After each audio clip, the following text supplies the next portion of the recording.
And welcome back to Alice Talks Football, and welcome back to another video on the channel. Now, we last left off after that 1-1 draw to Burnley. Disappointing and a bit of deja vu after that Middlesbrough game. United play well.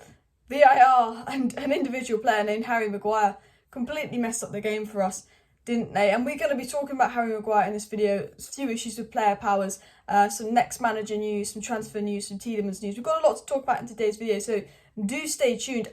First of all, guys, I would have been live tonight, and then I realised I think it's Liverpool, Leicester, Wolves, Arsenal, some good games on tonight, and I kind of want to watch them. But I will be live tomorrow night, so do make sure you subscribe to the channel, because I will be live tomorrow night with a match preview to the Southampton game. Then there will be a watch along on Saturday. So lots to come up on the channel, so make sure you smash a like, make sure you subscribe and all of that. Now, I've got a few talking points down. I've got a few news articles I want to get into. The first of all being RANGNICK and Man United want Ten Hag. Ten Hag's more available than POCH, but apparently the Man United players want POCH. And I will get into that news story, but I just want to say, you know, Man United's problem is they've been giving the players what they want. They've been listening to the players too much. If someone that has a footballing brain like Ralph Rangnick wants Ten Hag, you get Ten Hag. You don't get POCH because Maguire wants POCH. You get the manager that you think's best, not what the players want. And we've got a lot of problems with player power, and I thought that story was particularly interesting. But my first question before I get into the news is, guys, what is your honest opinion on Harry Maguire? I actually want you to let me know sort of how you feel about Harry Maguire down below. Is he good enough for United or not? We know he's not worth £80 million, but are you at the point where you would sell him? Because like, for me, I think, you know, for me it's Lindelof and Varane, or Varane and Bailly, but I'd have Maguire on as a bench player. But for me, he shouldn't be starting unless he has to start for me at Manchester United. And I was interested to see your thoughts on Harry Maguire, you know, because Ed Woodward just committed a crime and spent £130 million on Wan-Bissaka and Maguire. If you include Daniel James into that, Man United spent £150 million 2 summers ago on Harry Maguire, Wan-Bissaka and Daniel bloody James. And I quite like Daniel James, I quite like Wan-Bissaka. I don't think Maguire's that bad, but we've been awful when it's come to business. And I hope that we stop listening to the likes of Woodward and Arnold and we start listening to the likes of Ralph Rangnick. Now, talking of listening to the likes of Ralph Rangnick, it has been understood, this is said by James Ducker of The Telegraph, that Ralph Rangnick is a big admirer of Erik Ten Hag's work and what he's done over the last 4 years. Ralph Rangnick's a big admirer of Ten Hag. We've known that for a while. And we do know with the whole Overmars situation, Ten Hag is very, very likely to leave Ajax at the end of the season. In fact, it's sort of been confirmed that Ten Hag will leave Ajax at the end of the season. And one of the more interesting stories that came out was Ten Hag's contract is less likely to be an issue for Manchester United due to a long-standing relationship with Ajax as well. Came from ESPN. You know, we do have, even though we've treated Donny like crap, Manchester United do actually have a very, very good relationship with Ajax. Maybe it's through Van der Sar, who knows? And we know that Ten Hag will be leaving Ajax at the end of the season. Now that means Ten Hag will be available. And we know that Mauricio Pochettino is the preferred choice for a growing number of Manchester United players to become the next manager. And sources in France expect Pochettino to part company with PSG at the end of the season. Now, that was said by James Ducker. We know that United are in for Poch, and we know that we're in for Ten Hag. I think that Poch is United's preferred managerial choice, but Ten Hag could potentially be easier if he's definitely confirmed to be leaving Ajax, whereas we don't know what the situation is with Pochettino so far. However, you know, I think United do prefer Pochettino. I think the Man United players obviously want Pochettino. Maybe that's because, you know, Pochettino said Maguire's good, and maybe Maguire's gone, oh, Ten Hag's going to know I'm useless, so I want Poch, so Poch plays me.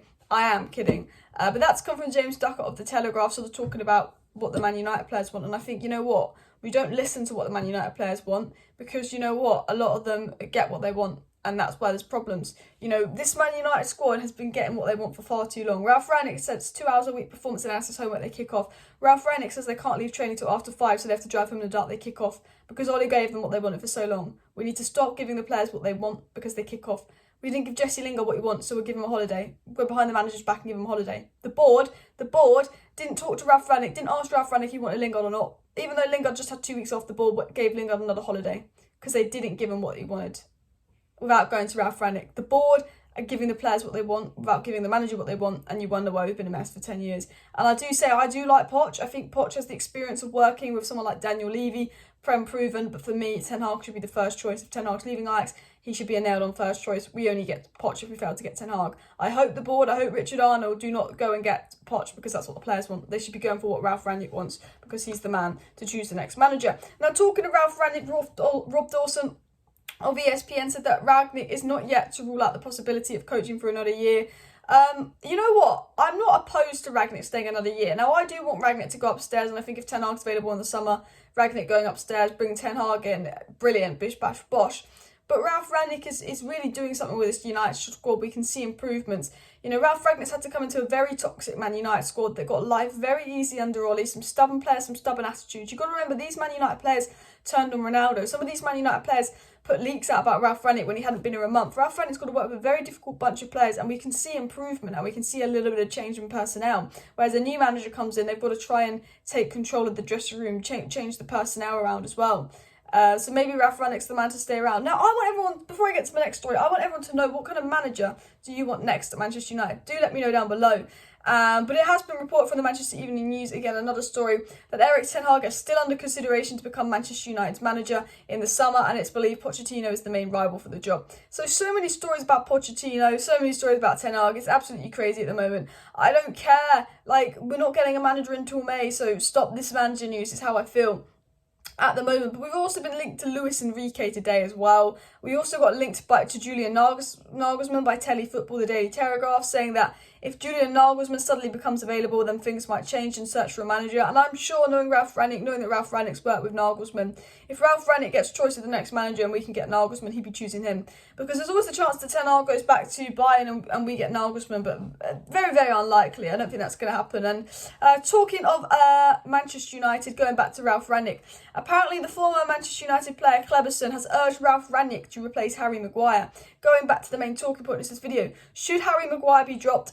But also, should we sell Harry Maguire? I think he should be dropped. But would you guys sell Harry Maguire? Because he's cost us a mistake. And the mistake that he cost us, like, in the least mean way, was just such a silly, embarrassing mistake. Like, only Harry Maguire. Only Harry Maguire. Do you know what I mean? It has been told also that Ralf Rangnick does prefer Erik ten Hag to Pochettino, by the way, but I did say that a few times.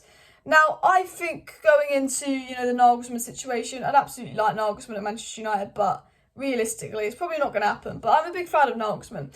Now, I've got a few more stories I want to get into before I round up the video, but there was a news article by the Mirror, I believe, linking Man United to Tielemans. We have been linked to Tielemans in the past, and Sport Witness said that Manchester United are following Yuri Tielemans and can sign him for €40 million over the summer, because obviously Leicester can't renew his contract. Now, I like Tielemans. We do need a midfielder. Obviously, he's not a CDM, but I think with Paul Pogba destined to go, I'm not opposed to Tielemans, and although it's come from Sport Witness, so you do take this also with a pinch of salt, I wouldn't be shocked if we did go for Tielemans in the summer. Now, my last story I want to get into is, you know, sort of talking about Ronaldo and Cavani. It doesn't matter who's playing Ronaldo, Cavani, Martial. It doesn't matter who's playing as a striker for Manchester United. They're always playing poor. Now, is it because with Ronaldo and Cavani? Now, this is my question for you. Is Ronaldo and Cavani playing poor because they're just kind of the players that they are at their age and they can't get heavily involved in the game? Or is it something to do with the way we're playing and not getting the strikers involved? I think, you know, we need to get a young, fresh striker that's going to get heavily involved in the game, because I think with Ronaldo and Cavani, they require the ball to their head, they require the ball to their feet, and that's something that we struggle with, we're poor at delivering. And I will say I like Ronaldo and Cavani, but they are a little bit of like, it's like having two grandas at top. We just need that little bit of electricity and youth in attack, and it's a shame what's happened with Mason Greenwood, and obviously it's a shame that Martial's gone to Sevilla. But I think, you know, a lot of people hating on Ronaldo, a lot of people hating on Cavani. I think the fact that everyone that's played striker for Man United in the last couple of years has failed, I think says more about the system than the player. I don't think Ronaldo's a flop. You know, he's scored so many goals for us. Now, we are back in the Champions League soon, which I'm super excited for. And if you're excited for the Champions League to get started in the next couple of weeks, smash a like on the video. Subscribe if you're new. Thank you for watching. See you next time. Bye.